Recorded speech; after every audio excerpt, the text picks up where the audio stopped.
welcome back. Hope you're having a good day. I'm going to work on a few of my Portulacaria Afras today. They are commonly called Dwarf Jade. They are succulents. This is a tree that you would want to have in as much full sun as possible.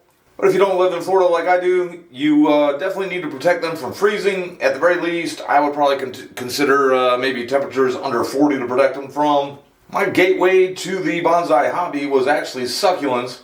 I've been keeping ports for a long time, ports or dwarf jade or whatever is the easier way to put them, but I've been keeping dwarf jade for a long time, and when I started in the hobby, I was no other way to put it other than very financially challenged, and I was like fascinated by the way how they took such easy cuttings, so I have like a ton of them,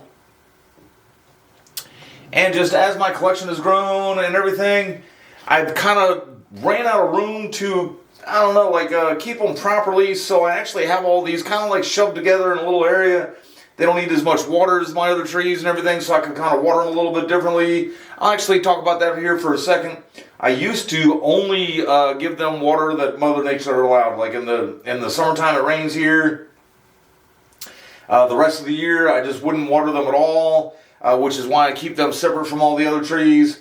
The only time I really would water them is usually March and April. It'll start getting very hot, but it doesn't really start raining here just yet.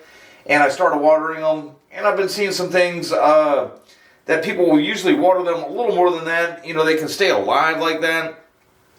And so I have been watering them a few times more in the winter when it really doesn't rain here at all. And then I have been watering them fairly regularly, like March through, say, May. And then once rain season does hit, I don't water them anymore. I just let them get their rain and everything.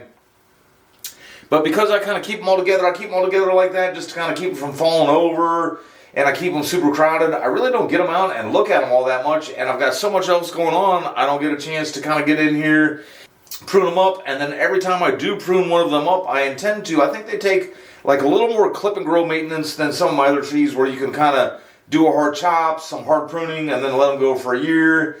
I think once you get these guys kind of set, you really should try to, like, you know, kind of clip and clip and clip. Give them a little more, I know a lot of people say that when you're clipping and growing, some people clip, clip, clip, clip, and then they grow, rather than clip and grow, clip and grow. And I think these guys can take a lot more clipping than most people think.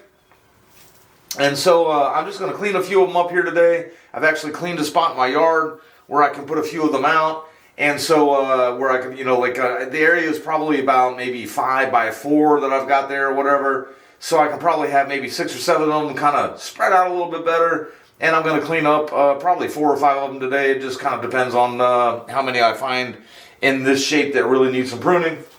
Before I get going here too much, I did kind of want to take a look at this apex here. And I've just decided to take the whole thing off. Just simply I could kind of shorten it up some to begin with. But right at the top, some growth just kind of gets like a little, it looks like almost, it's like spurted growth up there, and that is, you know, that just came from the very top. Little tiny leaves, very alive, and our rainy season really is raining, so it's not dried up or anything like that. I mean, obviously, at the top of the plant, it's getting the most sun, but there's 2 trees out there that have an apex that looks like that. If anybody know why a tree would do something like that, I mean, here it is at the bottom of even where I cut off, plenty healthy and, you know, good growth on there. But then up here, just all those little tiny, and then really nothing off the top. Every now and again when one of these does knock over, I do actually, when I pick them up, I will kind of prune the top just a little bit to keep it from blowing over again. There's a chance I might have pruned this when the storms first started coming in this summer. But again, I can't really understand why that growth is coming back so small there.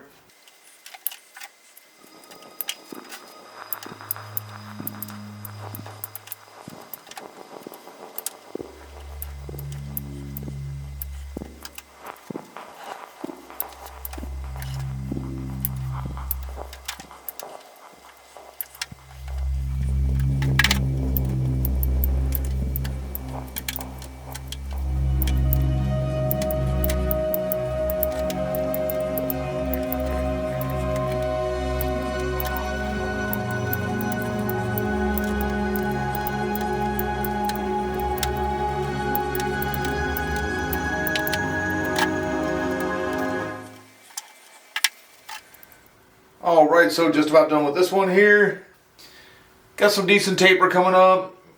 You can see here where, that's right there where I chopped off that other piece that had the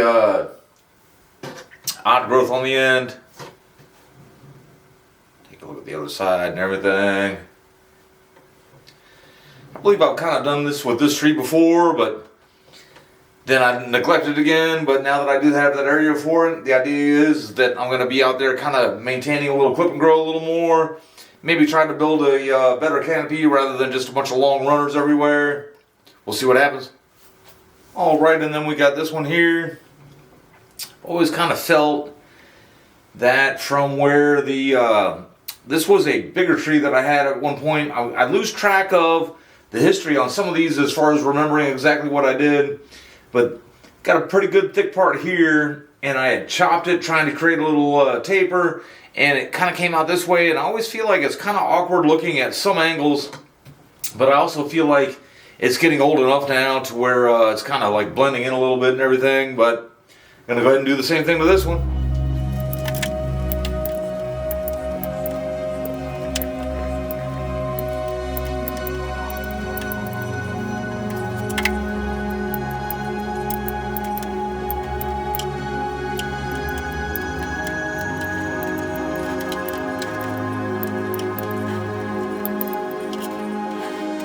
Alright, I think that'll just about finish this guy up.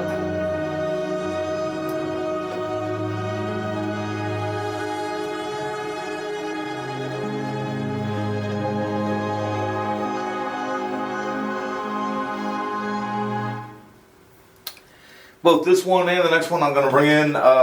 Actually had a nice little canopy on at one point. A couple of the first trees I really tried to put in like into a decorative pot and everything. But they've got some good bones in here, and we'll see if we can't get down to them.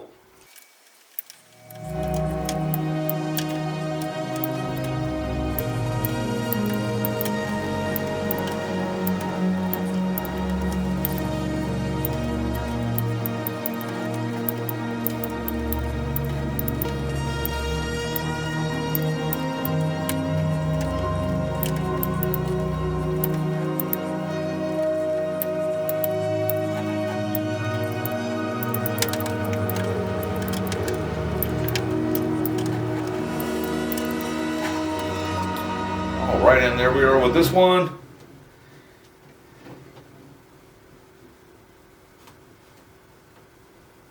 And I think we're about ready to go get. Alright, so this will be the last one of the day.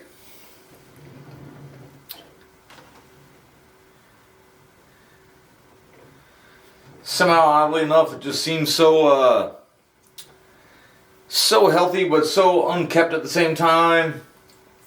I've known for a while I'm going to have to do something drastic with it, and I'm going to go ahead and start doing that right now, and just kind of, I'm going to take a look at something here.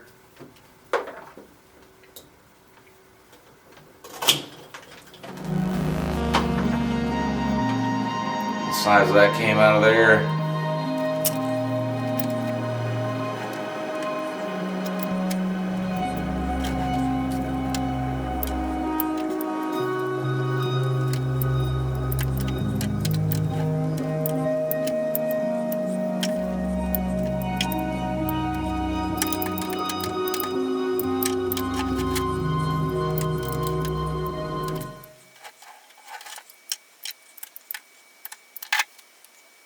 Alright, so that'll about do it for the day.